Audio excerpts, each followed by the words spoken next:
Deborra-Lee Furness has taken a swipe at her ex-husband Hugh Jackman after confirming she's filing for divorce, speaking for the first time about what she's described as a journey of betrayal. For almost 30 years, Hugh Jackman was the guy every man was supposed to aspire to be. Not just a great actor or the guy with the best body in Hollywood, but a loyal, devoted husband who never let a single interview go by without telling the world how much he loved his wife. My heart and compassion goes out to everyone who has traversed the traumatic journey of betrayal. It can hurt, but in the long run, returning to yourself and living within your own integrity, values, and boundaries is liberation and freedom. Then, one Monday in June 2025, the divorce was finalized, and the woman he spent 3 decades praising finally opened her mouth, and what she said changed everything. The perfect husband Hollywood sold us. Let's start with what the whole world thought they knew. For nearly 3 decades, Hugh Jackman was Hollywood's gold standard of a faithful husband. Every interview, red carpet, and talk show appearance, he had something warm and devoted to say about Deborra-Lee Furness. He was so consistent about it for so long that people stopped questioning it, and it just became background noise. Of course, the sky is blue, water is wet, and Hugh Jackman loves Deborra-Lee. That was just the way it was. In 2021, on their 25th wedding anniversary, he posted old wedding photos on Instagram with a caption about how their love had only deepened with time and about being with her feeling as natural as breathing. People reposted and shared it as proof that good men still exist. They pointed to this couple and said, "See, Hollywood marriages can work." And it wasn't just the anniversary post, but the consistency of it all. Year after year, decade after decade, the man never wavered in how he spoke about her publicly. On the set of every film, press tour, and every morning show, Deborra-Lee was the foundation. She was the love of his life and the reason everything else was possible. Of course, the media ate it up. Outlets ranked them among the rare couples who had actually cracked the code of Hollywood longevity. Fans used them as the example whenever someone claimed that fame and marriage could not coexist. They were proof that it could. So when the separation announcement dropped on September 15, 2023, the reaction was genuine shock. Not the kind of shock people perform when a celebrity couple breaks up, but the real kind. The kind that comes from watching something you genuinely believed in fall apart. Because the truth is, people had invested in this love story. They had been told repeatedly and with great sincerity that it was real. And what nobody was asking loudly enough, at least not yet, was a very simple question.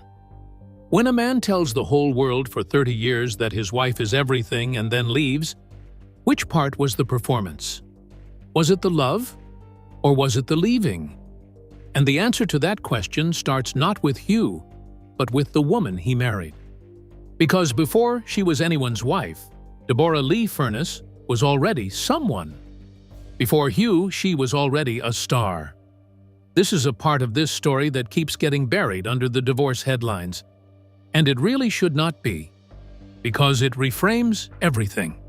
Deborra-Lee Furness was not a woman who built her identity around being Hugh Jackman's wife.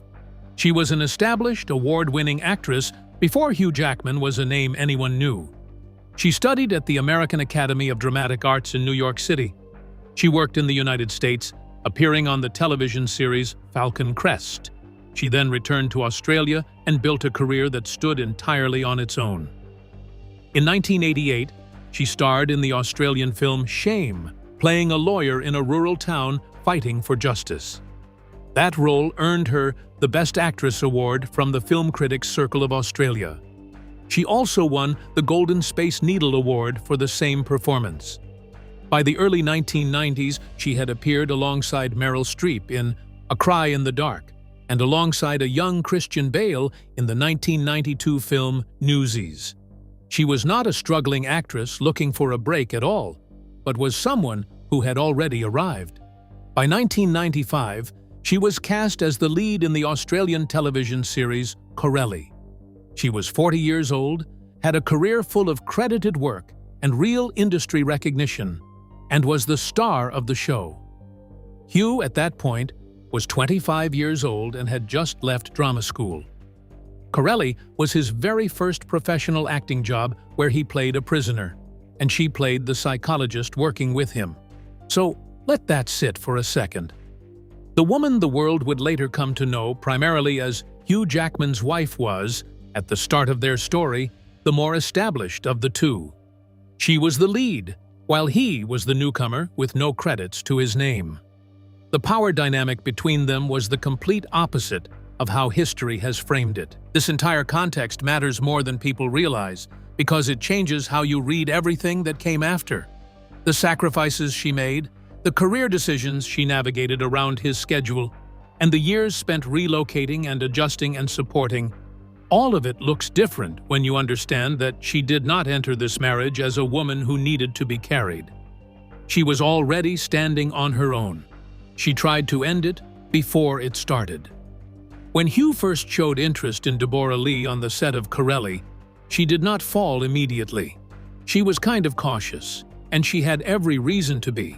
The age gap between them was 13 years. She was 40 while he was 27. She had been in the entertainment industry long enough to understand exactly what people say about a woman in her position. An older woman, a more established actress, falling for a younger man who was just starting out. She knew how that story gets told. She had seen it told about other women, and she was not interested in being the punchline. So she tried to end it before it became anything serious. She told him the age gap was too big, and that it would create problems that neither of them could fully see yet. She was direct about it, even though her hesitation was not born from a lack of interest. It was the kind of clear-eyed assessment that comes from being a grown woman who has thought carefully about consequences. Hugh, by his own account, refused to accept that. He told her the age difference was irrelevant. According to him, he was certain about her, and he told her she was the person he wanted and that he was not going anywhere. And within 4 months of dating, he proposed. They married on April 11, 1996, at St. John's in Toorak, Melbourne. She was 40 and he was 27. And for the next 27 years, she lived with the knowledge of what she had agreed to when she decided to trust his certainty over her own hesitation. She walked red carpets knowing the comparisons were being made. She saw the headlines voting him the sexiest man alive year after year.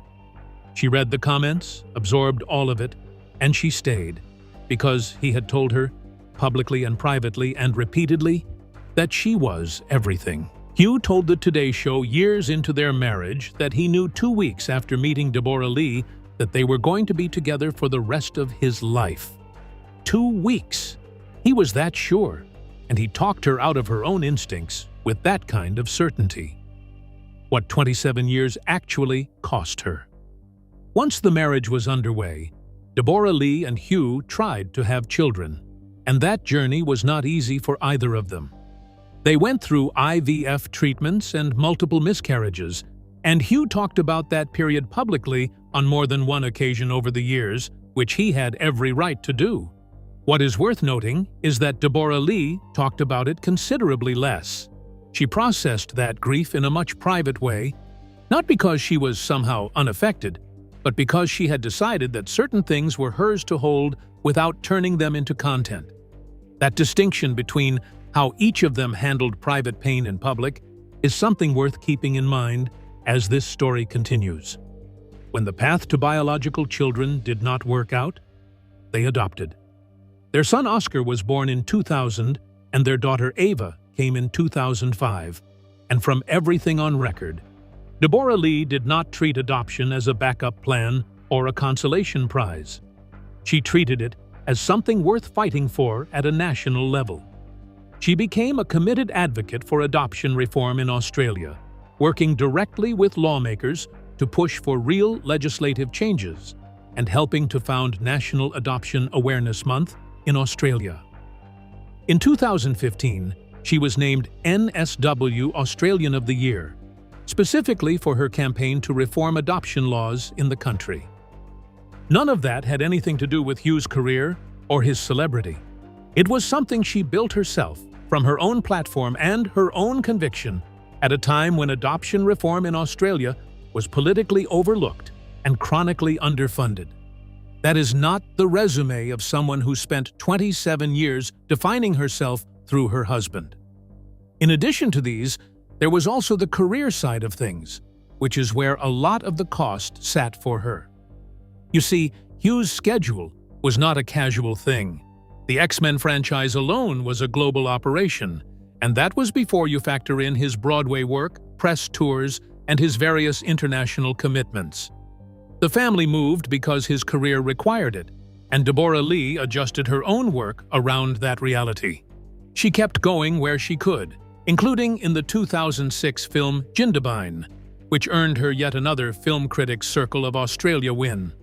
But the overall shape of her professional life, the roles she could not take because the timing was wrong, the projects she could not commit to because she could not guarantee the stability they required, that is not something that shows up anywhere in the public record of this marriage. Those are the accumulated costs of building your life around someone else's trajectory, and they almost never get counted. What Hugh received from the arrangement was a stable home, a grounded co-parent, someone who relocated entire continents for his career and who consistently shut down tabloid rumors simply by staying present and steady. What she received in return was 27 years of public declarations. Then, a joint statement. But before we even get to that statement, there is something that happened on a Broadway stage in 2022 that changes the whole picture. The Music Man and the Open Secret. In December 2021, Hugh began rehearsals for a Broadway revival of The Music Man at the Winter Garden Theater in New York, and the show officially opened on February 10, 2022. His co-star was Sutton Foster, a two-time Tony Award winner who needs absolutely no introduction in Broadway circles, a woman with a reputation built entirely on her own talent and track record. In the show, Hugh played Harold Hill, a charming con artist, and Sutton played Marion Peru, the woman he falls for. They were the leads and shared the stage every night. The production ran until January 2023, which means they worked together, up close, in a show built around a central romance for just over a full year. Now, people who have never done theater might not fully understand what that kind of sustained proximity does. Lead performers in a long-running production develop a specific, hard-to-explain closeness that is unlike most working relationships. You share a stage every night, you go through the same emotional beats together hundreds of times, and you develop rituals and shorthand and a kind of trust that is genuinely difficult to keep at arm's length. Sutton Foster actually talked about this publicly while the show was still running. In a July 2022 interview on Live with Kelly and Ryan, she described the pre-show ritual she and Hugh had developed over the course of the run. She said they would hang out in her dressing room before every single show, sitting on the carpet because the room was too messy for chairs, just talking and catching up on their day. She called him one of her best friends and said that finding a new friendship after 40 was really fun. At the time, it probably sounded like a sweet co-star anecdote. Looking back at it now, a lot of people read it very differently. According to reports from In Touch Weekly, what developed between Hugh and Sutton during the production was described by people inside Broadway circles as an open secret, with sources using the word inseparable to describe them. Page 6 went further and reported that Jackman's relationship with Foster was why he later left his marriage to Deborra-Lee. It is worth being clear that neither Hugh nor Sutton has ever confirmed infidelity while they were married to their respective partners, and both have denied that anything inappropriate happened before their marriages ended. What sources close to Deborra-Lee told the Daily Mail, though, was that she had her suspicions about Hugh and Sutton from the time the production started. She was aware something had changed, and when the relationship was later confirmed publicly, a source told the List that she felt relieved, because at least she knew she had not been imagining it. Sutton, for her part, had been married to screenwriter Ted Griffin since 2014, and she filed for divorce from him on October 25, 2024, just one day before what would have been their 10th anniversary. the timeline that says everything. In April of 2023, Hugh posted a public anniversary tribute to Deborra-Lee online, the way he had done before, warm and entirely consistent with the image of the devoted husband he had always presented. Then in May 2023, the two of them attended the Met Gala together, walking the red carpet side by side the way they had done for years, presenting what looked to the entire world like a stable, happy couple doing exactly what stable, happy couples do. The photos circulated, and nobody was asking questions. Why would they? This was just Hugh and Deborra-Lee, doing what Hugh and Deborra-Lee had always done. 4 months after that Met Gala appearance, on September 15, 2023, they issued a joint statement announcing their separation after almost 3 decades together. So from the outside, May to September went from Met Gala couple photos to separation announcement.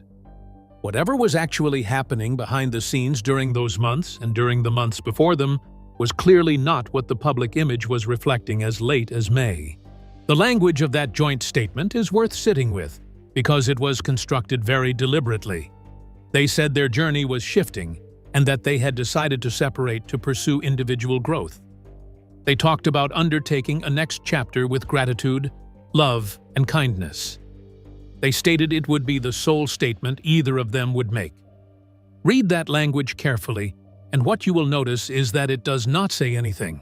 It assigns no cause, names no reason. It presents a mutual and amicable decision between two equals who simply grew in different directions, which is a very specific kind of story to tell when you want to close a door without opening any others. Then October 2024 arrived, and Sutton Foster filed for divorce from Ted Griffin. And in January 2025, Hugh and Sutton were photographed together holding hands at a dinner in Santa Monica, and their relationship was publicly confirmed. The Music Man had closed in January 2023. The separation announcement had come in September 2023. Sutton's divorce filing came in October 2024, and the public relationship confirmation came in January 2025. Whatever the joint statement said about mutual growth and changing journeys, that sequence of dates tells us a different kind of story entirely. And it is a story that Deborra-Lee was watching unfold from the outside. So what did she actually do while all of this was happening? No prenup, no problem for him. After the separation announcement in September 2023, Deborra-Lee went largely silent. She gave one interview in May 2024 at a film event, where she was asked what the previous year had taught her. She said she had learned she was strong and resilient. That was it. What she was doing during that period, though, was not nothing. She was navigating the financial reality of unwinding a nearly 3-decade marriage with no prenuptial agreement in place. An insider told the Daily Mail in January 2025 that one of the key reasons the couple had taken so long to file was that they never had a prenuptial agreement.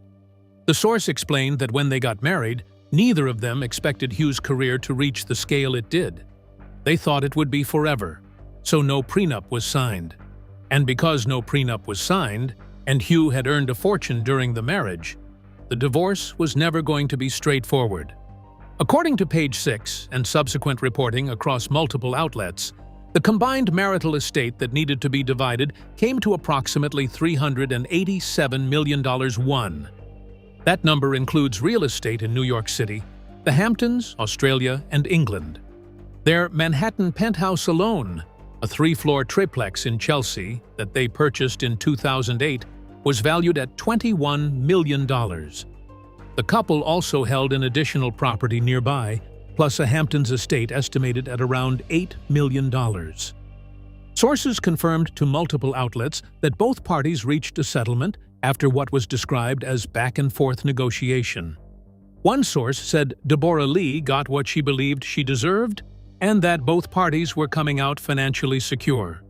Deborra-Lee filed the divorce paperwork in New York on May 23, 2025, and the divorce was finalized on June 12, 2025. The wedding that broke the silence. For nearly 2 years after the separation, Deborra-Lee said almost nothing publicly. She attended events, kept working, and let the tabloid story exist without adding fuel to it.